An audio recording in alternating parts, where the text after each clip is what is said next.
로마서를 보게 되면은 지금 읽은 5장에서 이 여전히 일하시는 예수님이라는 제목이 있는데, 제목의 말씀을 나누고자 원하는데, 4장에는요, 그 앞에 4장에는 아브라함에 대해서 쭉 설명을 기록해 놨습니다. 아브라함의 믿음에 대해서죠. 그래서 칭의, 의롭다 칭해 주신 것, 의롭다 불러주신 것, 이것의 구체적인 증거로 아브라함을 들고 있다는 사실입니다. 그래서 아브라함이 받은 칭의를 예를 들어서 우리 모두가 다 함께 하나님으로부터 받은 칭의, 그 칭의의 뜻이 무엇인가, 그 칭의의 위치가 어디인가, 이것을 4장에서 쭉 설명을 합니다.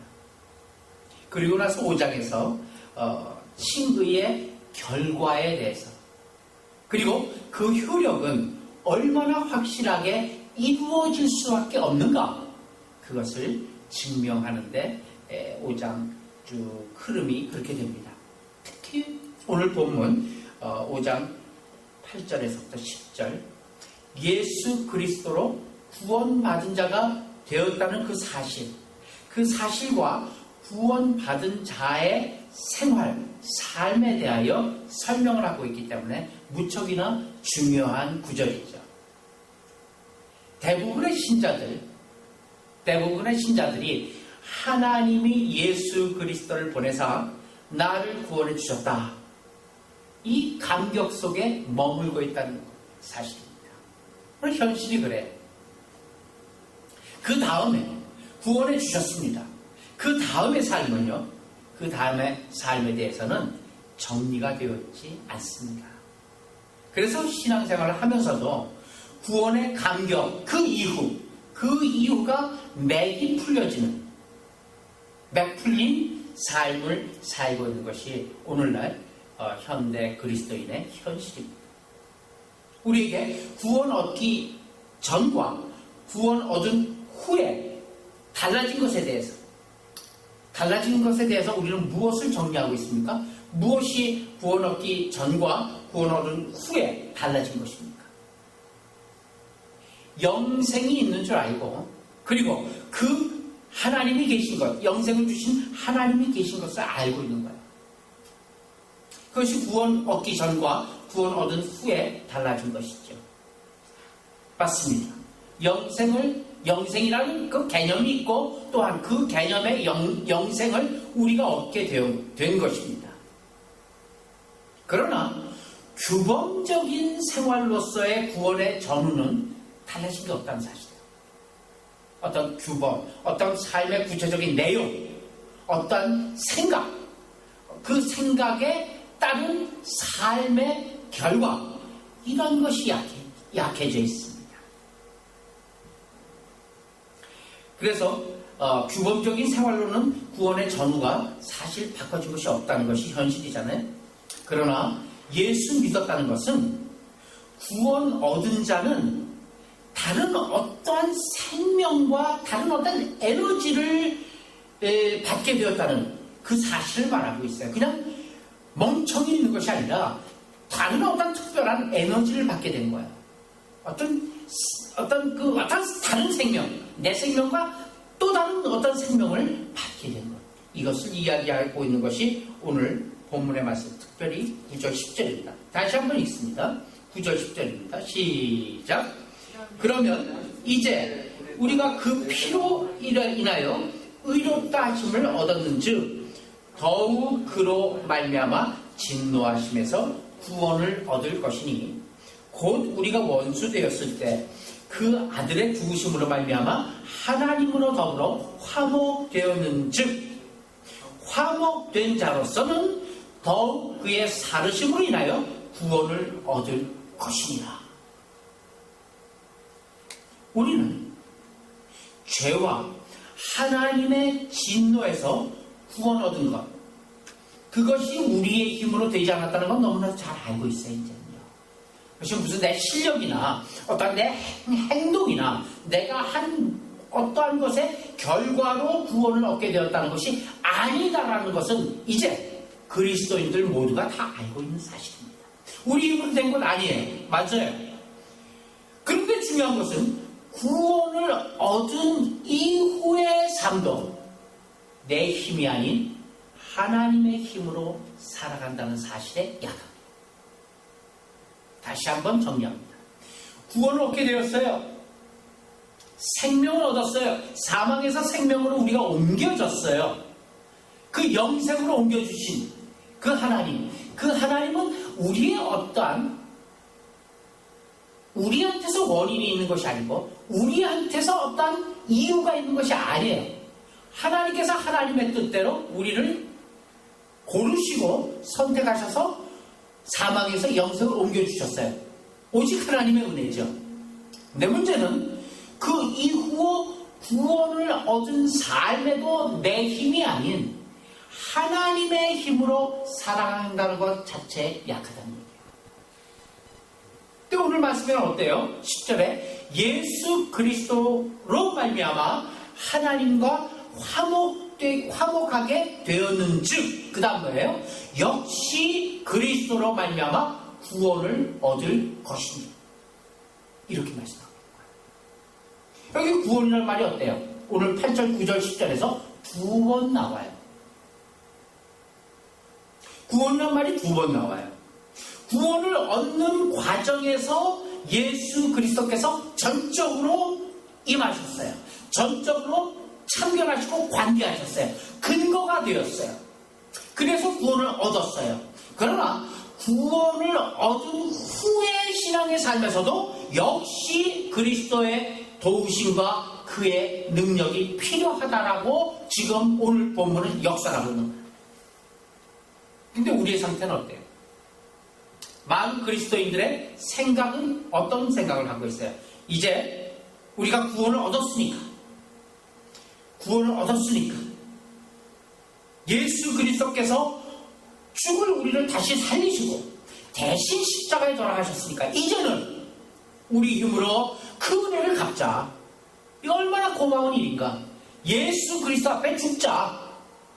예수 그리스도로 살자. 이제는 우리가 열심히 신앙생활과 함께 열심히 예수 그리스도의 삶을 살자. 이렇게 생각합니다. 이게 신앙의 잘못이라는 얘기예요. 많은 이들이 이렇게 생각하고 있어요. 아니 우리도 거기에 포함될 줄 몰라요. 그런데 신앙에 있어서 잘못이 뭐예요? 오늘 본문을 보게 되면 그리스도께서 죽을 우리를 대신하여 십자가에 돌아가셨으니 이제는 우리 힘으로 그 은혜를 갚자라고 생각하는 게 틀렸다라고 오늘 본문은 얘기하는 거예요. 우리는 죄사함을 받은 것, 우리가 죄사함을 받고 하나님으로부터 용서를 받아서 이제 영생을 얻게 되는 것이 구원의 전부라고 생각하기에 우리는 갈등을 겪게 됩니다. 하나님께서 우리를 죄인의 상태에서 구원하심으로 할 일을 다 하신 것이 아니라 그 다음은 다 거기에 대한 반응과 책임만 남아있다. 이렇게 생각하는 것이 잘못된 것이랍니다. 그러므로 우리의 신앙생활이 규범적일 수밖에 없고 그렇기 때문에 우리의 생활이 사실 구원 후의 생활이 더 어렵고 힘이 들어요.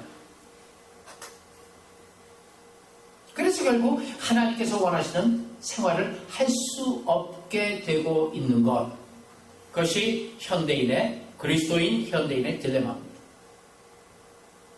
그러나 하나님은 우리를 영적으로 구원하신 후에도 여전히 일하고 계시다는 사실입니다. 이런 말씀 한번 살펴보겠습니다. 마태복음으로 갑니다. 마태복음 28장 18절부터 20절입니다. 주보했죠? 다 같이 시작. 예수께서 나와 말씀하여 이르시되 하늘과 땅의 모든 권세를 내게 주셨으니 그러므로 너희는 가서 모든 민족으로 제자를 삼아 아버지와 아들과 성령의 이름으로 세례를 베풀고 내가 너희에게 분부한 모든 것을 갖추게 하라. 그 다음 중요해요. 볼지어다 내가 세상 끝날까지 너희와 항상 함께 있으리라 하시리라. 가장 중요한 건 뭐예요? 가장 중요한 건 볼지어다예요. 볼지어다 내가 세상 끝날까지 너희와 항상 함께 있으리라 했기 때문에 그 위에 있는 아버지와 아들과 성령의 이름으로 세례를 주는 일이 가능하다. 이 말 하십니다. 그분은 세상 끝날까지 우리와 함께 하시는 분이라는 것을 누차에 걸쳐 성경은 우리를 향해서 강조하고 있습니다. 이 말은 세상으로 제자들을 보내어 복음을 전하게 하시는데 그 일은 제자들만의 일이 아니라 누구의 일이다? 예수 그리스도 자신의 일이라는 것을 의미하고 있습니다. 믿습니까? 우리의 일이 아니에요. 물론 우리의 일도 되지만 그거보다 더 기초적으로 더 중요하게 그것은 누구의 일이다? 예수 그리스도의 일이시다. 그 말씀이 이 마태복음 마지막 장 마지막 절이에요. 예수 그리스도 자신의 일이에요. 복음 전도가. 하나님께서 예수 그리스도의 십자가로 말미암아 우리를 구원하는 것. 그것은 우리에게 하실 일의 전반전에 불과하다는 사실. 예수 그리스도께서 우리를 구원하신 것, 하나님께서 예수 그리스도를 보내셔서 우리를 구원하신 것, 그것은 하나님께서 우리를 향해 하실 일의 전반전에 불과한 거예요. 후반전에서도 여전히 하나님께서는 우리에게 하실 일이 있다는 것, 이것을 성경은 강조하고 있어요. 죽음에서 새 생명을 주어 우리를 구원시키는 것만이 하나님의 하실 일이 아니라 구원받은 자의 그 이후의 신앙의 삶에 있어서도 절대적인 하나님의 능력과 하나님의 도우심이 필요하다는 사실입니다. 그런 뜻에서 다시 한번 로마서 5장 9절 10절을 읽습니다. 시작. 그러면 이제 우리가 그의 피로 말미암아 의롭다 하심을 받았으니 더욱 그로 말미암아 진노하심에서 구원을 받을 것이니, 여기까지 서론이에요. 구원을 계속해서 받을 것이라는 얘기예요. 그러므로 결론은 뭐예요? 10절에 시작. 우리가 곧 우리가 원수되었을 때 그의 아들의 죽으심으로 말미암아 하나님과 화목하게 되었는즉, 이게 전반전이죠. 화목하게 된 자로서는 더욱 그의 살아나심으로 말미암아 구원을 받을 것이니라.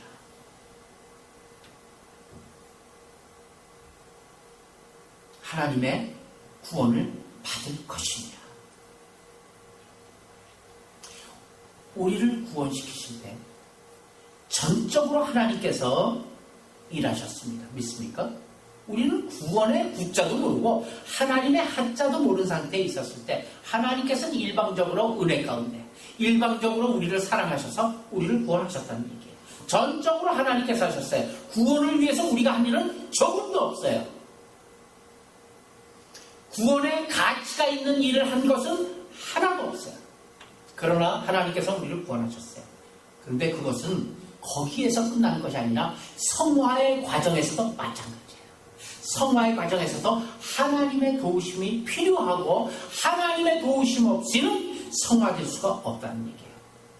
성화의 과정에서 더 확실히 그것보다 더 최초의 우리의 구원보다 더 어떤 그 칭의보다 더 간섭하시고 일하심으로 완전한 구원에 이르게 되는 것. 이것을 우리가 놓치고 있으면 성화의 과정에서 일어나는 실패, 성화의 과정에서 일어나는 실수, 성화의 과정에서 일어날 수 있는 도돌이표 다시 또 원이 취해갖고 헤매고 좌절하고 또 실패하는 것, 그러한 것들로 인해서 마치 우리가 구원 못 받은 것처럼 생각할 수가 있게 돼 있어요. 그래서 신앙생활, 전반적인 인테그랄한 신앙생활에서 가질 수 있는 그 풍성함을 놓치게 됩니다. 늘 구원을 받았냐 못 받았냐 하는 그러한 근본적인 문제에 얽매여서 더 나가지 못하는 거예요. 왜냐하면 내가 이렇게 개척한적인 인생을 사는 거 보면은 나 구원 못 받은 것 같아요. 아무래도 맨날 이 일을 하다가 말게 되는 거예요. 그렇게 생각하게 되는 거예요. 그래서 신앙생활 전반에 걸쳐서 우리가 누려야 될 혹은 우리가 가질 수 있는 풍성함, 그 풍성함을 놓치게 됩니다. 늘 구원받았나 못 받았나 하는 근본적인 문제, 기초적인 문제만 놓고 거기서 더 이상 나가지 못하고 갈등하게 됩니다. 우리가 신분적으로 죄에서 벗어나 의인의 신분이 되었다 할지라도, 우리가 의인으로 불려진다 할지라도, 칭의, 죄라는 것은 여전히 우리의 커다란 권세로 다가오고 있다는 사실. 왜냐하면요, 우리는 죄인으로 태어났고 죄에 익숙한 자들이요, 죄와 아직도 친한 자들이에요. 죄를 이길 힘이 없는 자들이에요. 그런 죄를 이길 힘이 없는 자였기 때문에 그래요. 지금요, 이길 수는 있어요. 그러나 한번 이 놀란 가슴에 계속 놀라는 것이죠. 코끼리 얘기 있잖아요. 코끼리에다가 발에 쇠사슬을 묶어 놓고서 어릴 때부터 키웠어요. 그 코끼리가 어렸을 때는 쇠사슬에서 묶여 있어갖고 멀리 못 가고 그 쇠사슬을 묶어놓은 그 나무를 맴돌 뿐이었어요. 근데 점점 자라게 되면 어떻게 돼요? 저 영민이처럼 등치가 이렇게 커지게 되면은 코끼리만큼인데 이거 뭐 툭 하면 끊어져. 그러니까 툭 하면 끊어져. 그런데도 어렸을 때 묶어놨기 때문에 못 나가는 거예요. 이제 나중에는 어떻게 해요? 코끼리 그 쇠사슬을 풀러놔요. 그래도 코끼리는 그 나무 주위만 왔다 갔다가 안 가요. 마찬가지예요. 우리가 죄 안에 그렇게 갇혀 있었기 때문에 그런 죄 안에서 여전히도 죄와 두려워하고 죄에 얽매여 있는 그런 모습이에요. 죄에 친한 자들이었기 때문에 그런 거예요. 이길 힘이 없었기 때문에 그런 거예요. 그러나 지금은 이길 힘이 있는 거예요. 근데 그 이길 힘을 누가 주신다고요? 내가 있다고요? 내 안에 있다고요? 아니요. 성령 하나님께서 주시는 것이죠. 우리는 우리가 결심한다고 해서 죄에 안 지을 만큼 그렇게 수준이 있는 자들이 아니다는 사실 믿습니까? 네. 그거를 인정하셔야 돼요. 하나님께서 죄를 짓지 못하도록 우리를 간섭하기 전까지는 우리가 죄에 이길 힘이 없습니다. 이런 우리들에게 아무리 우리가 신분적으로 의인이 되었다 할지라도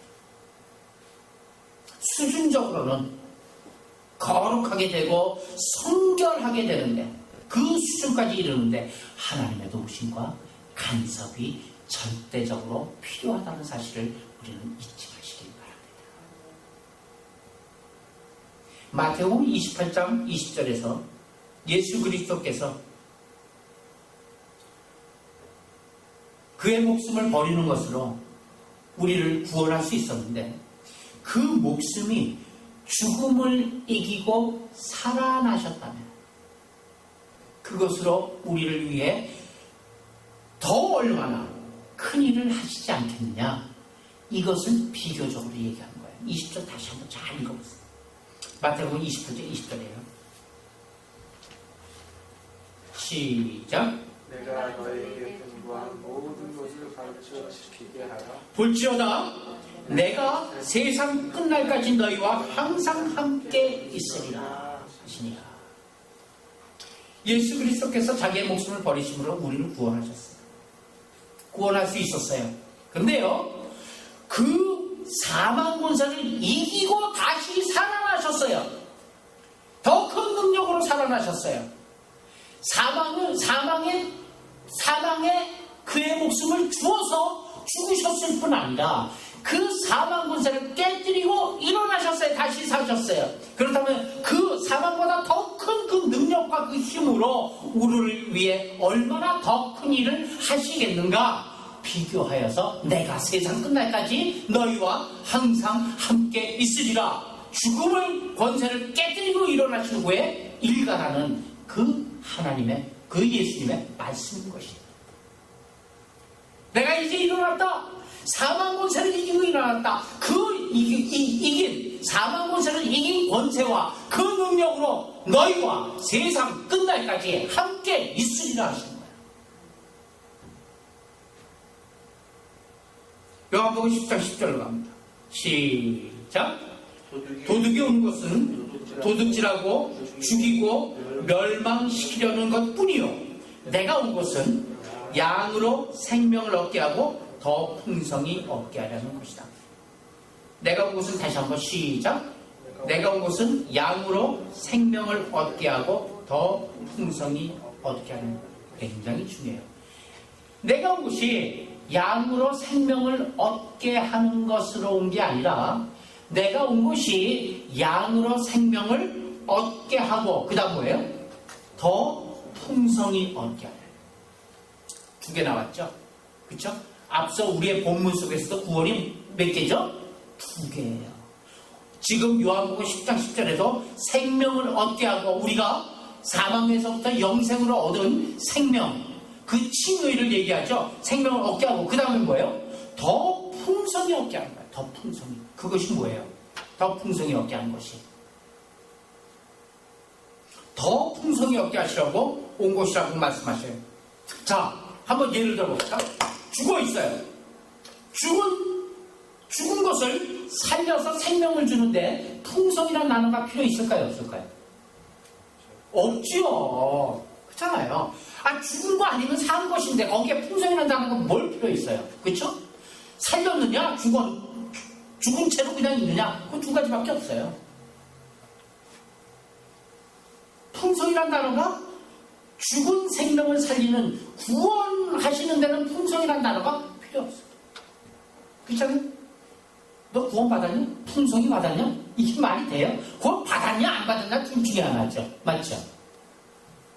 죽은 것을 살려내는, 생명을 주시는 데는 풍성이라는 개념이 필요 없습니다. 그러나 일단 생명이 있게 되면은 그것에는 풍성함이 있는 거예요. 맞습니까? 네. 생명이 있는데 이때 얼마만큼 풍성한 생명이 있느냐? 이 얘기. 요한복음 10장 10절. 그래서 생명을 얻게 하고 더 풍성히 얻게 하려는 것이다. 성경이 약속한 구원이라는 것은 죄사함을 받는 것에서 그치는 것이 아니다라는 사실이에요. 그래서 성경이 얘기하는 구원은 죄사함을 받는 그 구원, 그 이상일 것이에요. 이 생명이 이제 사망에서 생명을 얻게 됐습니다. 사망에서 영생을 얻게 됐습니다. 이 영생이 싹이 나고 잎이 나고 꽃이 피고 열매가 맺는 자리에까지 그 모든 것을 합쳐갖고 구원이라고 얘기합니다. 그러나 대부분의 신자들이 그 신앙 활동을 보면 어때요? 신앙 생활을 보면 어때요? 대부분 전부 시의 상태에 머무르고 있어요. 그렇죠? 구원이란 시를 얻게 됐어요. 영생이란 시를 갖게 됐어요. 근데 그 시 상태에서 머무르고 있어요. 성경이 우리에게 신자로서 요구하는 책임이 무엇이에요?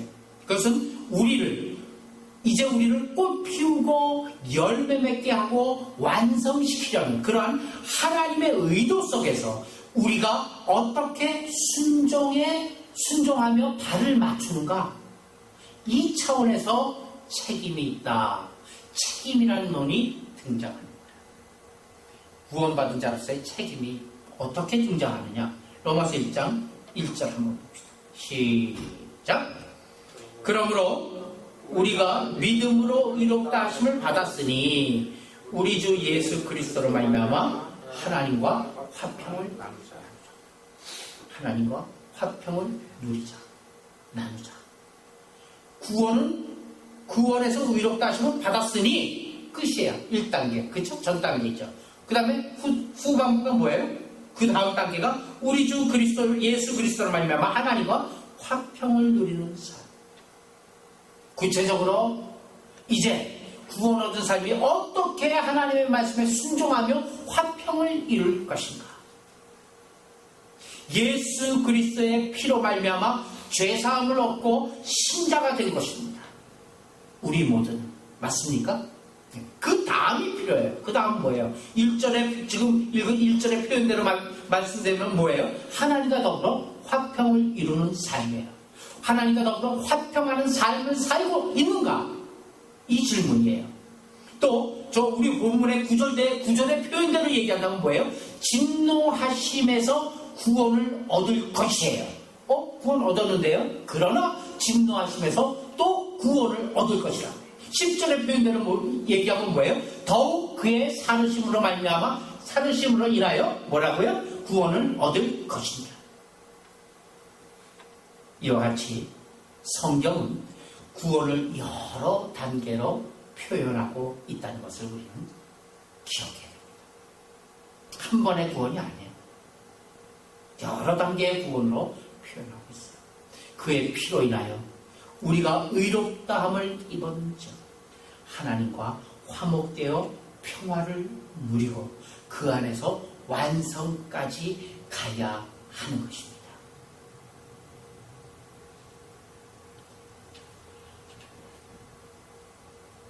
죽었던 나무에 생명이 주어지고 또 그 생명이 거기서 그치는 것이 아니라 하나님께서 물을 주세요.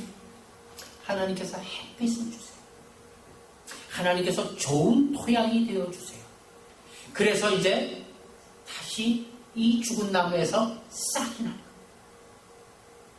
고목나무에서 싹이 나는 거예요. 그 싹이 자라서 잎이 나는 거예요. 꽃이 피는 거예요. 풍성한 열매를 맺게 되는 것입니다. 거기까지 그 완성까지 하나님은 우리를 간섭하고 계십니다. 성령 하나님께서 우리 안에 내주하심으로 그 일을 이루고자 오늘도 예수 그리스도께서는 우리를 향해 일하고 계십니다. 그 일에 우리가 순종하는 것, 주파수를 맞추는 것, 그래서 그 하나님의 말씀에 순종하고 나아가는 것, 그것이 곧 우리의 구원의 완성을 향한 우리의 삶의 길이요, 우리의 신앙의 삶인 것입니다. 그 삶을 통해서 결국 하나님께서는 하실 것입니다. 언제? 우리가 모든 나에 대한 것을 포기하고 나에 대한 것을 넘어서서 내 안에 그리스도로 살게 될 때까지. 이제는 내가 사는 것 아니요, 내 안에 그리스도께서 사는 것이라. 나는 죽고 그리스도로 사는 그날. 그래서 나의 구원이 완성되는 그날까지 오늘도 하나님께서는 우리를 간섭하실 것입니다. 여러 가지 고통과 환난과 힘듦과 어려움과 절망과 좌절 속에서 다시 힘 주시고 다시 일으키시어 결국은 그 길 가게 하시고 결국은 그 문으로 들어서게 하실 것입니다. 그 구원의 완성을 향해 오늘도 힘차게 순종해 나아가는 우리 모두가 되시길 예수님의 이름으로 축원합니다. 기도합시다.